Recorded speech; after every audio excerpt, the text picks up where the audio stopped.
Nurse 2 కేజీల 300 గ్రాముల బరువును నా చేతిలో పెట్టి నీకు కొడుకు పుట్టాడు అంది. అప్పుడు పుట్టింది నా కొడుకు మాత్రమే కాదు, తండ్రిగా నేను కూడా. కుక్కలు కూడా ఇస్తే అన్న జన్మని, కానీ జీవితాన్ని ఇవ్వాలిగా. ఈ 2 వేళ్ళలో ఒకటి పట్టుకో. నా కొడుకు డాక్టర్. వీడు పెద్ద అయిన తర్వాత సంపాదిస్తాడు, మమ్మల్ని బాగా చూసుకుంటాడని నా మీద ఇన్వెస్ట్ చేశారా? ఈయనది ప్రేమ కాదే, పెట్టుబడి. లేకపోతే నా కొడుకు ఇచ్చి పెళ్లి చేయాలనుకోవడం ఏంటండి? వాడి గురించి ఎవరో చెప్తే మీరు ఆలోచించవచ్చు. తండ్రిగా నేనే చెప్తున్నాను, వాడు మీకు కరెక్ట్ కాదు. నీకే కనుక కూతురుంటే ఇలాంటి వాడికి ఇచ్చి పెళ్లి చేస్తావా? ప్రాబ్లం ఏంటి? చూడ్డానికి నువ్వు బాగో.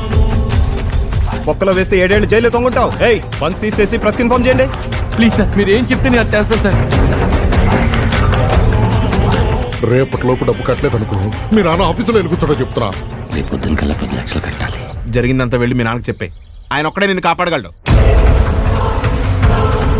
నీ వల్ల 10 కోట్ల ప్రాపర్టీ పోయిందే. రేపటి కల్లా తెచ్చి ఇవ్వకపోతే నీ తలకాయ ఒలి చేస్తా. వీడి మీద చెయ్యేస్తే నా మీద వేసినట్టే. ఇంకోసారి ఇలాంటి ఏదో పనులు చేస్తే డైరెక్ట్గా జైలుకే. తప్పులు ఎన్ని చేస్తాడు? చెప్పు, రోజు రోజుకి ఇలా దిగజారిపోతున్నావే, నీకేమొచ్చిందిరా?